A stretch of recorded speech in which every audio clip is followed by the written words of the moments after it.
Wind turbines use an unlimited natural resource, the wind, to produce electricity without polluting the environment.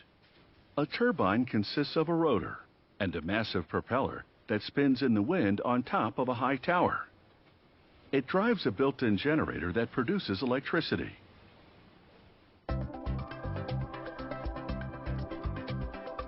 The higher up you go, the windier it is. So the taller the turbine, the more wind power it harnesses.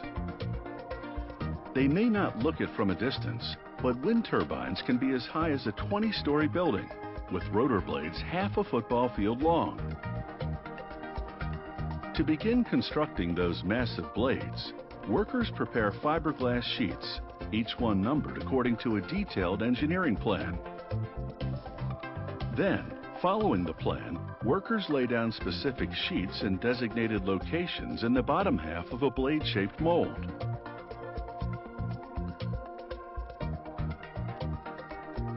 For a blade to be free of defects, each sheet must lie perfectly flat, so using a smoothing tool, workers remove air bubbles and creases.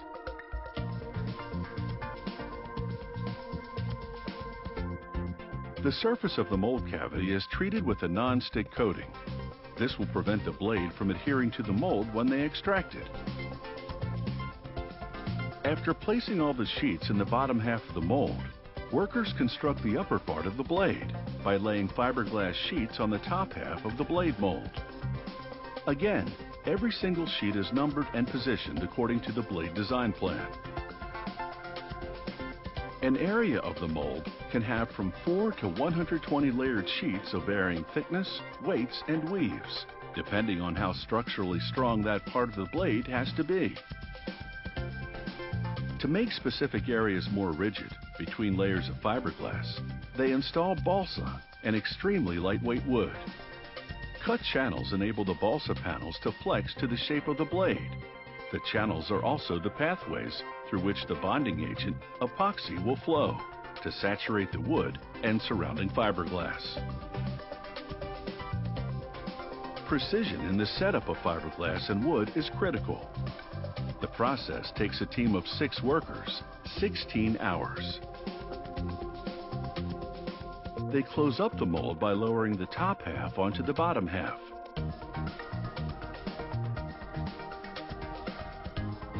Then they inject the epoxy.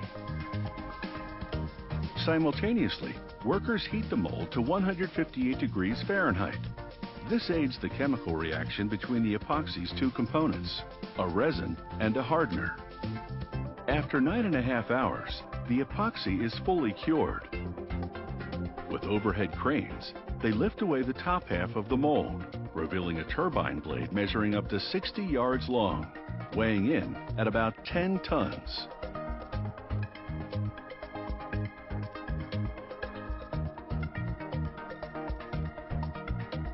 Using lifting devices positioned at specific locations, they slowly extract the blade from the bottom half of the mold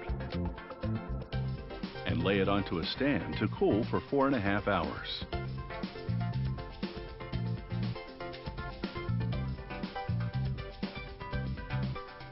Workers then transfer the blade to a mill and drill machine, which shapes the open end to align with the rotor hub. The machine also drills holes for the 54 pin bolts that will fasten the blade to the hub. Next, workers grind away the seam of hardened epoxy that formed where the 2 halves of the mold met and sand the surface perfectly smooth. Then they spray the blade with a coat of primer, which they let cure for 6 hours. Then a coat of epoxy-based paint, letting that cure for about 8 hours. Then, workers insert those 54 pin bolts, made of a particularly strong grade of steel, and tighten them with a torque wrench. After this, they weigh each blade on a floor scale and group 3 blades of similar weight per turbine to ensure the rotation will be balanced. They install a cover over the opened end of the blade to prevent debris from falling inside during transport to the wind farm. Upon arrival, crews bolt 3 blades to a rotor hub, then hoist the rotor to the top of the turbine tower and connect it to the nacelle. The nacelle is the part of a wind turbine which transforms wind power into electricity. With the rotor mounted to it, the nacelle houses a giant drivetrain. It multiplies the rotational speed of the spinning blades, then transfers it to a massive generator, which produces electricity. A wind turbine's rotor is made of 3 blades attached to a hub. The hub alone weighs more than 30 tons. It's cast from ductile iron, a strong grade of cast iron. At the factory, they use a crane to hoist and affix the hub casting to an assembly fixture. This fixture holds the hub securely in a suspended position, while workers mount components to it, starting with 3 blade bearings. A blade bearing is a giant ball bearing to which the blade is attached. When it rotates, the blade pitches, meaning it changes angle. Blades need to be pitched to better catch the wind and to spin at optimal speed. Each bearing attaches to the hub with 54 huge bolts. The next hub components, 3 accumulators, 1 for each blade bearing. An accumulator stores hydraulic oil under pressure. This oil moves hydraulic cylinders which rotate the blade bearing to pitch the blade. Workers assemble each accumulator, mount its cover, then install it on a blade bearing.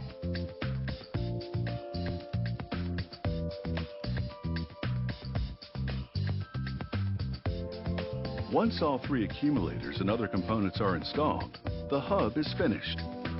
They remove it from the assembly fixture and put a fiberglass cover over each bearing to protect the workings inside. Meanwhile, in the same factory, workers assemble the wind turbine's nacelle. First, they lay out the bottom section of its steel housing. Then they assemble the yaw system, the key component that enables the nacelle and rotor to rotate 360 degrees. They mount a large stationary gear in the center of the system's mainframe. Then, on the reverse side of the mainframe, they install 8 yaw gears. These smaller gears engage the large gear on the other side. Fully assembled, the mainframe weighs more than 22 tons. Workers hoist it with a crane, then install it into the bottom section of the nacelle's steel housing. They connect the gearbox to the rest of the nacelle's drivetrain. It works like a car transmission in reverse. While the car transmission takes combustion-produced energy and turns it into rotation, the car wheels turning, the nacelle drivetrain takes rotation, the blades spinning in the wind, and turns it into electrical energy. Those spinning blades rotate the drivetrain's massive steel shaft. The opposite end of that shaft connects to the gearbox. The gears multiply the speed of the rotation, rotating a second shaft, which they now connect to a generator, installed inside the nacelle housing. The second shaft powers the generator, which produces electricity. After connecting the drivetrain to the generator, workers install the top section of the housing, as well as access doors for maintenance work. Technicians conduct various tests to make sure everything runs properly. Here, they're verifying the fan that cools the generator.